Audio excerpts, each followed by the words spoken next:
গৰ্ভত ল'ৰা হোৱাৰ 10টা ডাঙৰ চিন। 2ৰ পৰা 9 মাহত পেটত যদি দেখা দিয়ে এই পৰিৱৰ্তন তেন্তে ল'ৰাই হ'ব।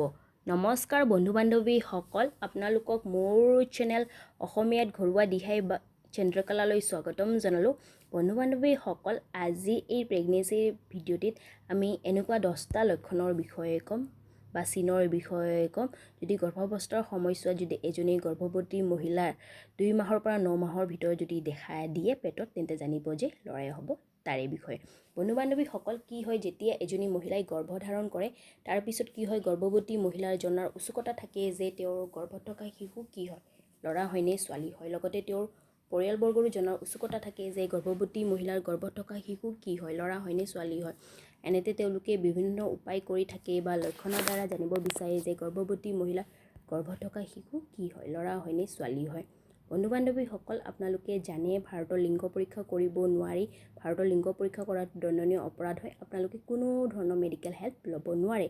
কিন্তু এনেকুৱা কিছুমান উপায় আছে বা লক্ষণ আছে যাৰ দ্বাৰা আপোনালোকে গম পাব পাৰে যে গৰ্ভৱতী মহিলাৰ গৰ্ভত থকা শিশু কি হয়, ল'ৰা হয়নে ছোৱালী হয়। বন্ধু-বান্ধৱীসকল, এইখিনিতে মই আপোনালোকক কৈ দিওঁ, মোৰ চেনেলে কোনো লিংগ ভেদভাৱক ছাপোৰ্ট নকৰে। মই ভিডিঅ' বনোৱাৰ উদ্দেশ্য এইটোৱে যে কিছুমান গৰ্ভৱতী মহিলাৰ যিটো জনাৰ উৎসুকতা, সেই উৎসুকতা কম কৰাৰ কাৰণে মই ভিডিঅ' বনাওঁ, বাকী মোৰ একো উদ্দেশ্য নাই। আৰু গৰ্ভাৱস্থাৰ সময়ছোৱাত এজনী গৰ্ভৱতী মহিলাৰ শৰীৰত বিভিন্ন ধৰণৰ পৰিৱৰ্তন দেখা যায়। শাৰীৰিকভাৱে হওক বা মানসিকভাৱে হওক বা হৰমনৰ পৰিৱৰ্তনো দেখা যায়। বন্ধু-বান্ধৱীসকল, আহক আমি এতিয়া জানো এনেকুৱা 10টা লক্ষণৰ বিষয়ে বা চিনৰ বিষয়ে। যদি গৰ্ভাৱস্থাৰ সময়ছোৱাত যদি এজনী গৰ্ভৱতী মহিলাৰ গাত দেখা যায় তেন্তে ল'ৰাই হয় তাৰে বিষয়ে। 1 নম্বৰতে পেটৰ আকাৰ।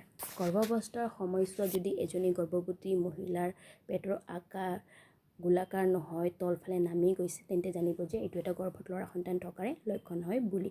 দ্বিতীয়তে পেটত খজুতি। গৰ্ভাৱস্থাৰ সময়ছোৱাত যদি এজনী গৰ্ভৱতী মহিলাৰ পেটত বেছিকৈ খজুতি হয়, তেন্তেও জানিব যে এইটো এটা গৰ্ভত ল'ৰা সন্তান থকাৰে লক্ষণ হয় বুলি। তৃতীয়তে পেট কলা হোৱা। গৰ্ভাৱস্থাৰ সময়ছোৱাত যদি এজনী গৰ্ভৱতী মহিলাৰ পেট কলা হৈ গৈ আছে, তেন্তেও জানিব যে এইটো এটা গৰ্ভত ল'ৰা সন্তান থকাৰে লক্ষণ হয় বুলি। চতুৰ্থতে নাভি কলা হোৱা। গৰ্ভাৱস্থাৰ সময়ছোৱাত এজনী গৰ্ভৱতী মহিলা যদি নাভি কলা হৈ আছে, তেন্তেও জানিব যে এইটো এটা গৰ্ভত ল'ৰা সন্তান থকাৰে লক্ষণ হয় বুলি। পঞ্চমতে পেট অৰ্থাৎ নাভি বাহিৰত ওলোৱা। গৰ্ভাৱস্থাৰ সময়ছোৱাত যদি এজনী গৰ্ভৱতী মহিলাৰ যিটো নাভি বাহিৰত ওলাই আছে, তেন্তেও জানিব যে এইটো এটা গৰ্ভত ল'ৰা সন্তান থকাৰে লক্ষণ হয় বুলি। ষষ্ঠতে নাভি লাইন চিধা হোৱা।